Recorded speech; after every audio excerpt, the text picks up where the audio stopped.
Hi, everyone. I'm Amanda Kevin, a 29-year-old marketing executive passionate about helping people recognize and escape manipulative relationships. If love is blind, I was practically stumbling around in pitch darkness when I married my college sweetheart, David Foster, 3 years ago. On the surface, everything was perfect. David's booming law career, our beautiful suburban home, and dreams of starting a family. But lurking behind the picturesque facade was a storm named Amy Foster, my mother-in-law. Darling, the centerpiece you chose for Sunday dinner was interesting, Amy would comment, her wine glass poised elegantly. But I suppose that's what one might expect from someone with your background. Her words dripped with saccharine malice, leaving me speechless every time. Amy wasn't just any mother-in-law, she was the self-appointed queen of the Foster empire. As the head of the Foster Family Foundation, a legacy left by David's late father, Amy wielded her influence like a weapon. She boasted about pulling strings at David's law firm, casually remarking at dinner, "It's so fortunate Harrison and Mills values family connections, wouldn't you agree, David?" Her power was unshakable, and she made sure everyone knew it. Sunday dinners at the Foster mansion were nothing short of a theatrical tragedy. Amy's sister, Margaret, nodded along to everything like a dutiful puppet, while cousin Emma performed her weekly routine of fishing for Amy's approval. "Amanda, have you thought about freezing your eggs?" Emma asked last Sunday, her fox concern barely masking Amy's real agenda. "Aunt Amy mentioned you're focusing an awful lot on your career." I tried everything to keep the peace. I attended Amy's endless charity events, skipped promotions to prioritize David's career, and hosted countless stifling social gatherings. "Your place is here, supporting David," Amy would remind me. "The Foster name carries responsibilities." Then, last week, I came home to find my living room completely rearranged. "I let myself in," Amy said nonchalantly when I confronted her. The furniture arrangement was giving the wrong impression to our social circle. She had made herself a spare key without permission. That was my breaking point.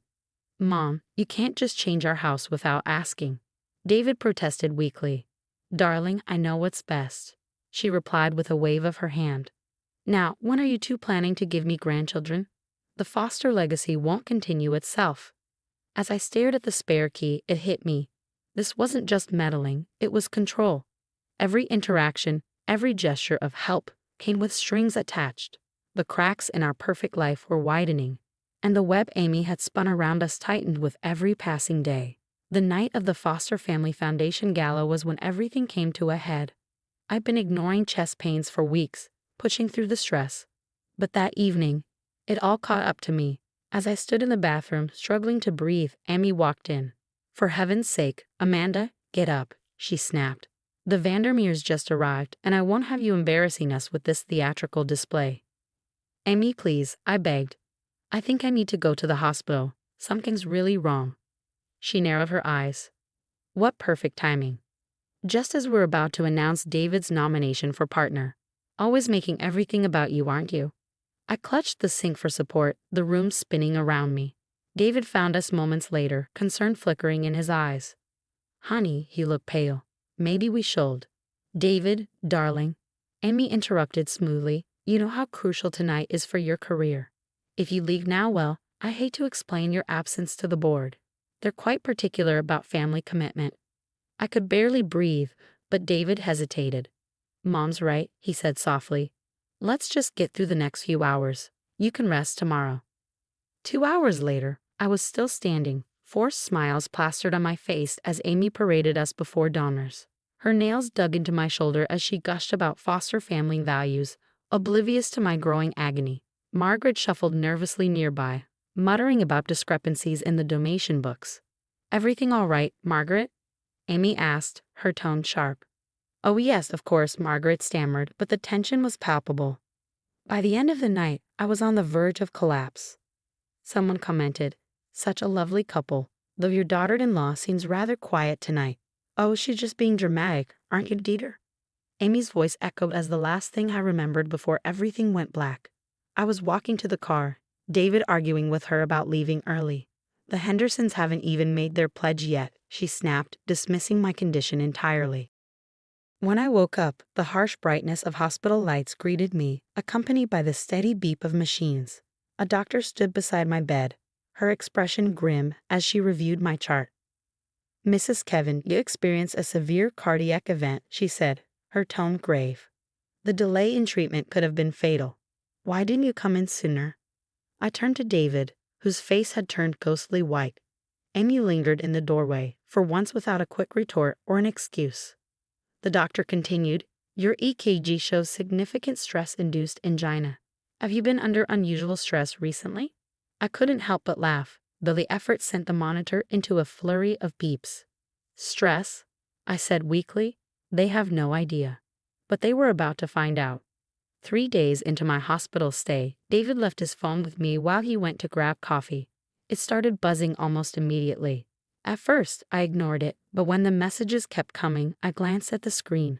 My hands shook as I scrolled through the text between David and Amy. "Claire looked lovely at the office today, didn't she? Such a shame things ended between you two. She's single again, no, one read. Make sure you're at Morton's for lunch tomorrow. Claire mentioned she'll be there with the Anderson case team," said another. And then I found it, messages about a private investigator. "Found some interesting things about her father's business troubles," Amy wrote. "And that cousin with the DUI. Perfect ammunition." David's replies weren't outright complicit, but they weren't stopping her either. "A weak mom, please, here and there. No more than that." I was still processing this betrayal when my phone buzzed with a message from Rachel, David's estranged sister. "I heard what happened. Can I come see you?" An hour later, Rachel sat by my hospital bed, tears streaming down her face. She told everyone Paul was a gambling addict, said he was stealing school funds. "It was all lies," she sobbed. "By the time we cleared his name, the damage was done. No one from the family even came to our daughter's christening." "Manipulative by," I began, but our phones buzzed simultaneously, cutting me off. Emma had just posted several videos to the family group chat. "OMG, wrong chat, wrong chat," she frantically typed, but it was too late. We all watched in horror and vindication as years of Amy's cruelty played out on screen. There she was, dismissing my chest pains, threatening David's career, mocking Rachel's husband, and scheming behind the scenes. "Remember when she said I was imagining things?" Rachel whispered.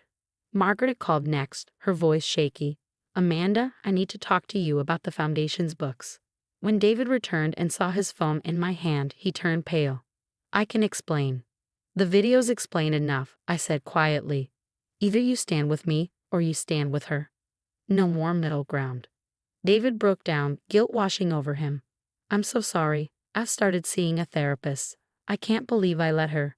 Later that evening, he called Amy with me beside him. I put the call on speaker. "How dare you question my methods?" Amy's voice was cold, sharp. "Everything I've done has been for this family's reputation. Should I remind the firm about Amanda's father's bankruptcy? Or perhaps let slip about that college incident my investigator uncovered?" "You're investigating my wife?" David's voice cracked. "Oh, darling," Amy replied smoothly. "I've been protecting you from her kind since day one. Now, are you going to fall in line, or do I need to make some calls?" David looked at me, then back at his phone. For the first time in our marriage, I saw real resolve in his eyes. "Go ahead, mother. Make your calls. But first, check the family group chat." Emma had quite a lot to share. Amy was all fake smiles and poise at the emergency family meeting, her designer suit impeccable. "I'd like to apologize for any misunderstandings," she began, her tone dripping with insincerity. "We all say things in the heat of the moment." "Save it," I interrupted, slapping a thick folder onto the table. "Margaret, would you like to explain these financial records?" Margaret stood, her hands trembling. "The Foundation's money, it wasn't all going to charity," she confessed. "Private investigators, payoffs, fake positions for Claire at the firm." Amy's composure cracked. "How dare you go through private documents?" she sputtered. "Private? Like the investigator's report on my father?" I shot back. "Or the money you paid Claire to pursue David?" The board meeting that followed was nothing short of poetic justice. Rachel's anonymous tip had prompted an exhaustive audit of the Foundation's records. With every revelation, Amy's complexion grew paler, her mask of control slipping further. $50,000 to discredit a kindergarten teacher, one incredulous board member asked. Rachel leaned forward, her voice steady. That's what she spent to try and destroy my husband and me. 2 weeks later, the headlines delivered their own brand of satisfaction. Prominent socialite charged with embezzlement. David's firm wasted no time severing ties with the scandal. His boss even said, "We're announcing your partnership early, David." As for Claire, she accepted a quiet reassignment to their Seattle office. Her ambitions no longer aligned with Amy's schemes. The social fallout was swift and merciless. Emma's videos went viral, circulating whispers of Amy's cruel behavior. "Did you see how she treated her daughters-in-law?" became a recurring refrain in social circles that once idolized her. Margaret, now visibly freer, shared coffee with Rachel one afternoon. "I'm so sorry," she admitted. "I've started therapy. I should have spoken up years ago." Under Rachel's leadership, the foundation found new purpose. Our first major act, a scholarship program for teachers, a pointed yet uplifting dig at Amy's elitism. David and I moved across town to a house filled with light and laughter, new phone numbers, a fresh start. Therapy wasn't easy, but it was worth every hard conversation. "She can't hurt us anymore," I assured David one day during a session. "Sometimes I still expect her to show up," he admitted, his voice soft.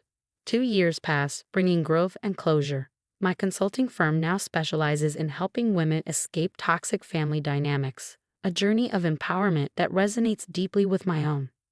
Yesterday at Whole Foods, I spotted Amy. Her designer clothes were replaced with off-the-rack substitutes, her once commanding presence dulled. She pushed a cart alone, her eyes darting around nervously. Our gazes met briefly. She hesitated, reaching for her phone, then stopped, likely remembering that she no longer had our numbers. I turned away, heading back to my office where my assistant greeted me. "Your next client is here, Mrs. Kevin." "Coming," I replied, pausing to straighten the plaque on my desk. Its inscription read, "Helping women find freedom." Amy's shadow no longer looms over my life, though I know she thinks of me often. Each empty Sunday dinner, each article praising the foundation's success under Rachel, each reminder of the control she lost, it must sting. People often say forgiveness sets you free.